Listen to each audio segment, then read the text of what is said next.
Hello, beautiful people. This video is a case for why self-love is not selfish.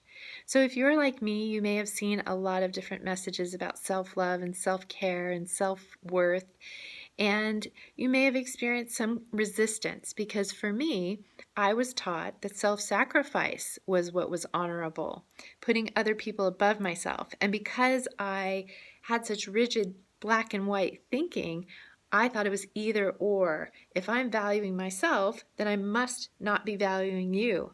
Or if I'm choosing myself, I must not be choosing you. Now, I understand this very differently now, but at the time, that's what I thought. That's what I had been taught, right? And so I think so many of us struggle with self-loathing, and even thinking that it is honorable to question ourselves, to put ourselves down.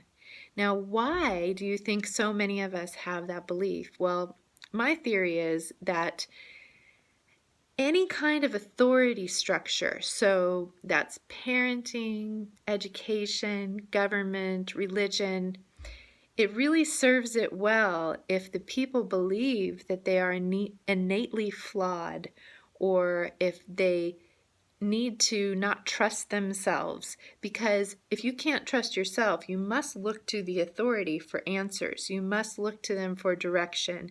And that logistically, pragmatically works really well when you have to control masses of people, right? If they're all looking to the one authority, then they can direct the masses and go where they want to go. But the real downside to that for a lot of us is that number one, we disconnect from our inner authority, which I am convinced we are born with, and it's conditioned out of us. So it's really about unlearning all of these messages to get back to that inner authority. And a really big first step for that is reconnecting to our innate worth. Now, I'll tell you my story. I've told it before, but for me, it was about 7 years ago. I decided to read Marianne Williamson's book, A Return to Love. In that book, she talks repeatedly about how we have this innate value, innate worth. We're innately good, innately lovable, and my whole being resisted that because it went so against what I had been taught. I had been taught that I was innately bad, that I was a sinner, that I was loathsome. So that was my identity. That was my religion. And she was saying something so counter. So I resisted it. But luckily, I had gone through enough of shattering of kind of my bedrock beliefs to be able to say, okay, I'm going to at least allow myself to experiment. So what I did next was life-changing. I said, I am going to experiment and allow myself to pretend to believe that I have innate worth for 1 week, and then I'll go back to believing that I'm this awful sinner. But for 1 week, I'm going to pretend that I believe this. And here's a little drawing that represents what happened to me over about the first 5 days of that experiment. So it's this evolution. It was like I was living without oxygen before. Now I understand that self-worth is like oxygen. It's like water. Like we cannot fully thrive and live without it. So what happened, what I realized, was that when I lived in this self-loathing and this self-doubt, I was actually so turned in on myself. I was so consumed with my failures and how I didn't measure up and woe is me. And I was actually very consumed with myself because I was wounded. We naturally treat well what we value. And since I did not think I had innate value, I did not naturally treat myself well. I did not take care of my needs. And so then I was grasping at other people to meet my needs. I was literally needy because I didn't understand that I had enough value to take care of my own needs, to protect them. But once I started thinking or pretending that I had this innate worth, I gradually started to blossom like a flower. I started to open up and stand taller and stand more securely. And once I felt secure that I had innate worth, I was actually open enough to see other people, like genuinely see them for the first time. Sometimes I would start crying because I understood so fully that my worth was a birthright, and so is yours. And it was this directly proportional growth that as I saw my worth more and more, I saw the worth of others more and more.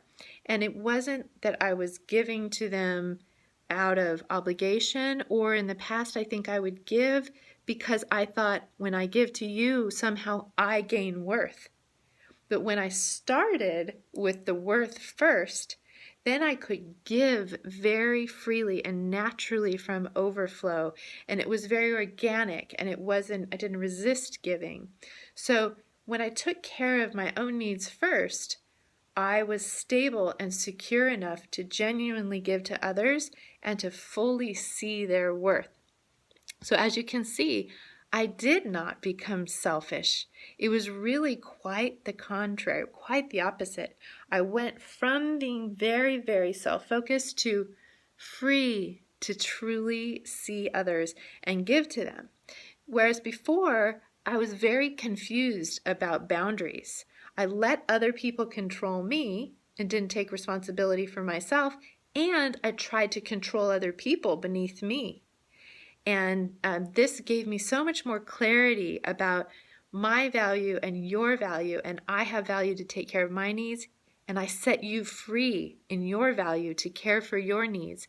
And if we have conflict, it just means that our needs are conflicting in that moment, that we can find a creative way to meet both of our needs. It's a both and, not an either or.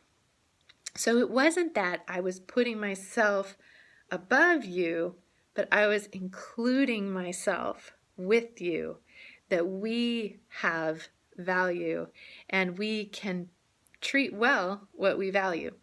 So if you still have any resistance to this idea and the fruit of it, I would challenge you to just try this experiment.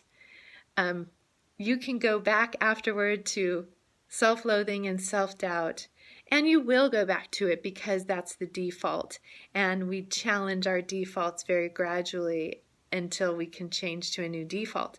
But just for 1 week, if you don't believe this, please just experiment for 1 week. Pretend you believe that you have innate worth.